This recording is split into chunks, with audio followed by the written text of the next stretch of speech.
Hai, Assalamualaikum warahmatullahi wabarakatuh. Nama saya Muhammad Akib bin Yusof, nombor matrik C21A2298.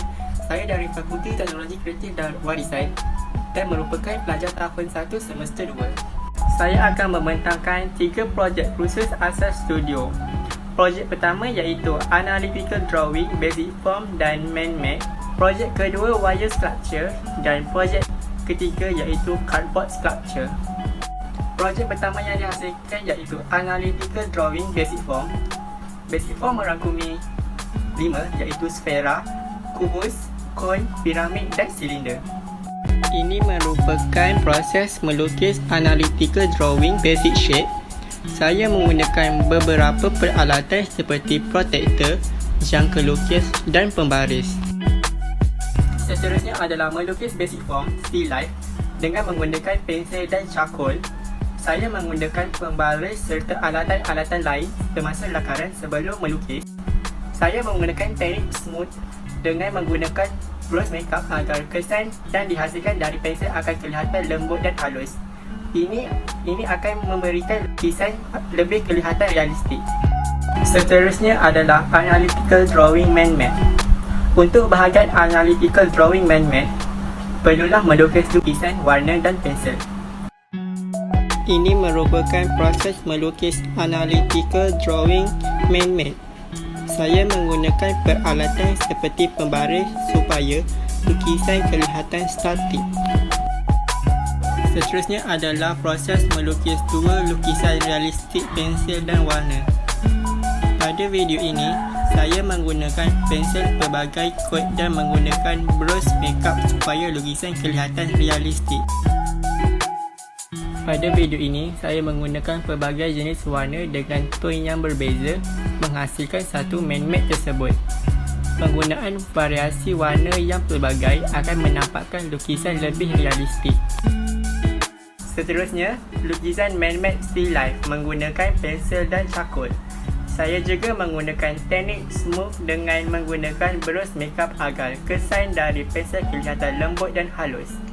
Ini akan menghasilkan lukisan itu lebih realistik.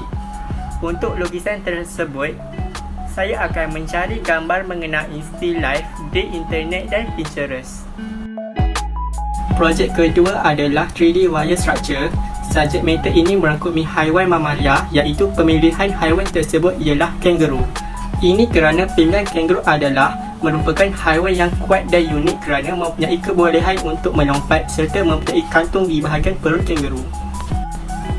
Spesifikasi pemilihan subjek matter adalah kerana bentuk haiwan ini yang berdiri tegak dan gagah, mempunyai 2 pasang kaki belakang yang panjang, mempunyai sepasang tangan yang kecil serta ekor yang panjang.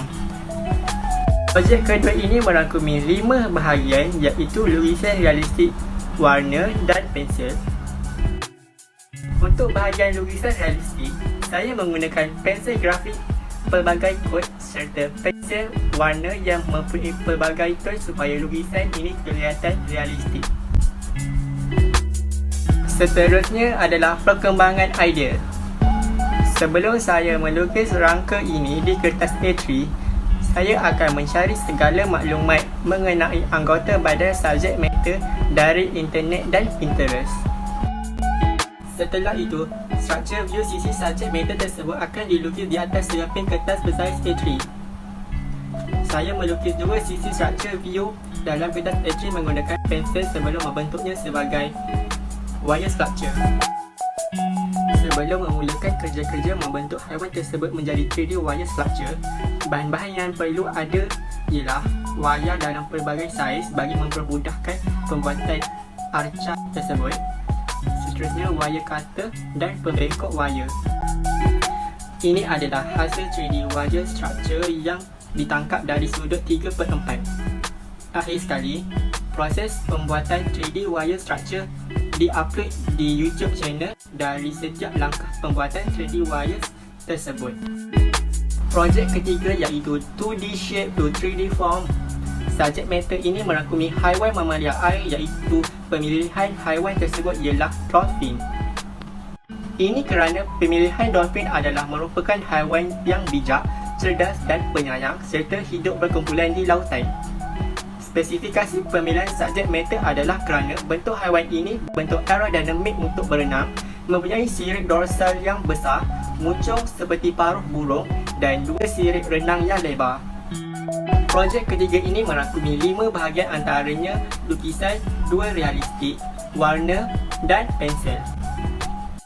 Untuk bahagian 2 lukisan realistik, saya menggunakan pensel grafik sebagai yang pelbagai kod serta pensel warna yang mempunyai pelbagai tone supaya lukisan ini kelihatan lebih realistik.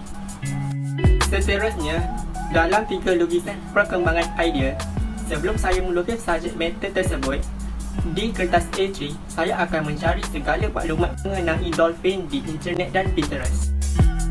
3 lukisan yang berbeza kedudukan subjek matter tersebut dilukis di atas kertas A3 menggunakan medium pensel yang pelbagai kod.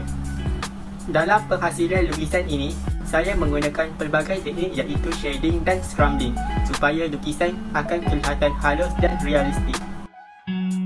Ini adalah hasil 3 perkembangan idea berbeza yang telah dilukis. Setelah itu, lukisan perkembangan idea tersebut akan dipilih dan dilukis dalam bentuk gabungan kepingan karbon dalam bentuk 2D di atas kertas A3.